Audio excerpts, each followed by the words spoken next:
Assalamu alaikum warahmatullahi wabarakatuh. Hope you're doing well.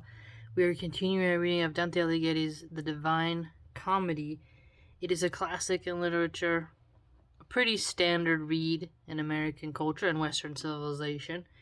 So it's always fun to dig in to see why it lasted for so long in the common culture of America and Canada and Italy and France and Germany, you name it. So let us begin. We are in Canto 15. All right.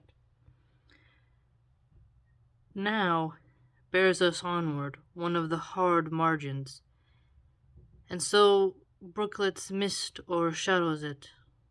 From fire it saves the water and the dikes, even as the Flemings twixt Cadsand and Bruges, fearing the flood that towards them hurls itself, that bulwarks build to put the sea to flight. And as the Paduans along the Brenta to guard their villas and their villages, or ever Chiarentana feel the heat. In such similitude had those been made, albeit not so lofty nor so thick. Whoever he might be, the masters made them. Now were we from the forest so remote, I could not have discovered where it was, even if backward I had turned myself.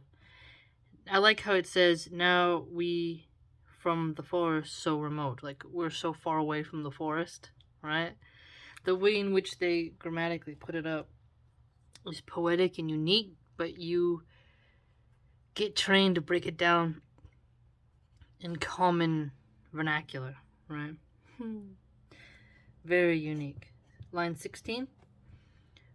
When we, a company of souls encountered, who came beside the dike, and every one gazed at us, at evening we were wont to eye each other under a new moon, and so towards us sharpened they their brows, as an old tailor at the needle's eye. They scrutinized by such a family, by someone I was recognized, who seized my garment's hem and cried out, "What a marvel!" So someone recognized him and grabs his clothing. And I, when he stretched forth his arm to me, on his baked aspect fastened so mine eyes.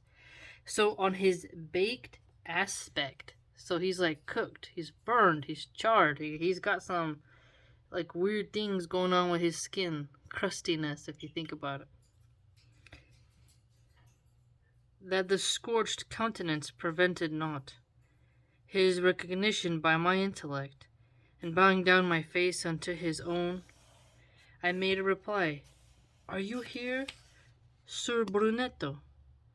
And he, "May it not displease thee, O my son, if a brief space with the Brunetto Latini backward return and let the trail go on." Wow.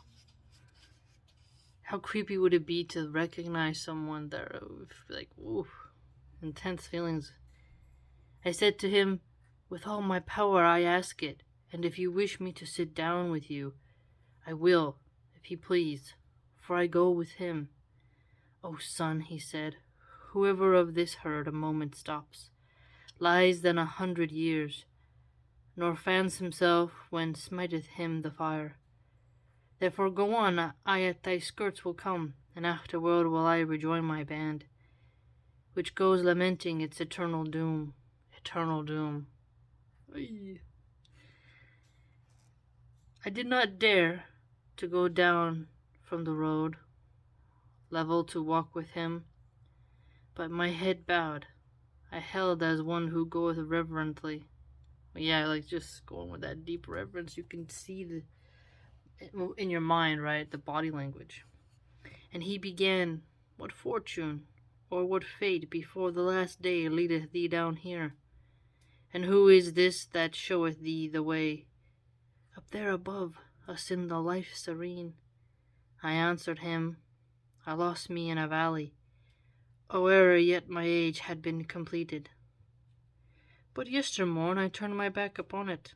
This one appeared to me, returning thither, and homeward leadeth me along this road.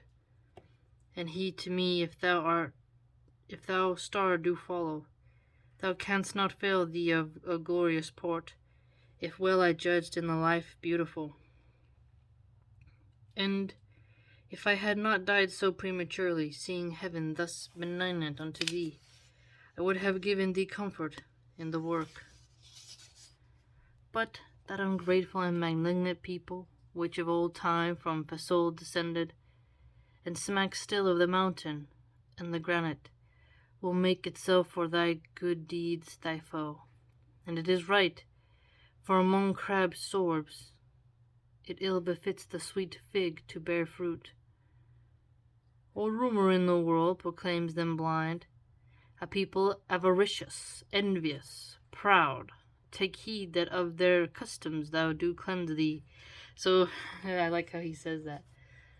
Take heed that of their custom thou do cleanse thee. So, if you've taken some of their culture and adapted that into your lifestyle, you need to purge yourself of that type of behavior and mindset and character traits. Thy fortunate so much honor doth reserve thee. One party and the other shall be hungry for thee, but far from goat shall be the grass. Their litter let the beasts of Fasol make of them, nor let them touch the plant, if any still upon their dunghill rise, in which may yet revive the consecrated seed of those Romans who remained there when the nest of such great malice it became. If my entreaty wholly were fulfilled, replied I to him, not yet would you be in banishment, from human nature placed. For in my mind is fixed and touches now my heart the dear and good paternal image of you. When in the world from hour to hour you taught me how a man becomes eternal, and how much I am grateful, while I live, behooves that in my language he discerned. Language be discerned.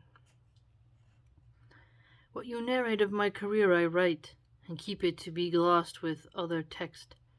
By a lady who can do it, if I reach her. This much will I have manifest to you, provided that my conscience do not chide me. For whatsoever fortunes I am ready. Such hansel is not new unto mine ears. Therefore let fortune turn her wheel around, as it may please her, and the churl his mattock. My master thereupon on his right cheek did backward turn himself, and looked at me, then said, He listeneth well who noteth it. Nor speaking less on that account I go with Sir Brunetto, and I ask who are his most known and most eminent companions. Also asking him, like, who else is with you down here? And he to me, to know of some is well, of others it were laudable to be silent, for short would be the time for so much speech. So apparently quite a lot. He could just go on and on. Know them in sum, that all of them were clerks, and men of letters great and of great fame, in the world tainted with the self-same sin. Ooh, spicy. Priscin goes yonder with that wretched crowd, and Francis of Accorso.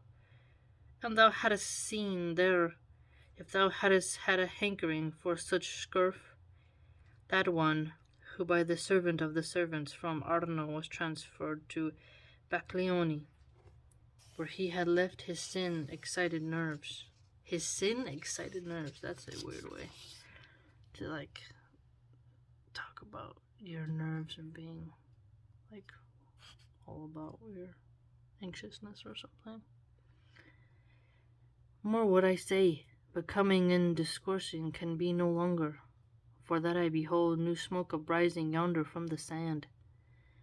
A people comes with whom I may not be. Commended unto thee be my tesoro, in which I still live, and no more I ask. Then he turned round, and seemed to be of those who at Verona run for the green mantle, across the plain, and seemed to be among them, the one who wins, and not the one who loses. Wow. Very interesting. This one was more somber. Like, it had more of a calmer tone, in my opinion. Just the main character is Sir Brunetto, and we seem to get the character types that are in there in this area. They are avaricious, they're envious, and proud. It's more calm. It just really deals with Brunetto Latini in this Canto 15. And that he has this sort of... Well, the people there are like, they're just baked. Wow. It's unique, I must say. I really like this whole scenario, this whole plot that's going on. And when he talks about my garment's hem and cried out, what a marvel. So someone recognized him and then grabbed him. If you're in a scary place such as that, and someone recognizes you and grabs you, you can imagine your heartstrings getting a little bit tighter and wondering, like, wow, I didn't expect this person to be here.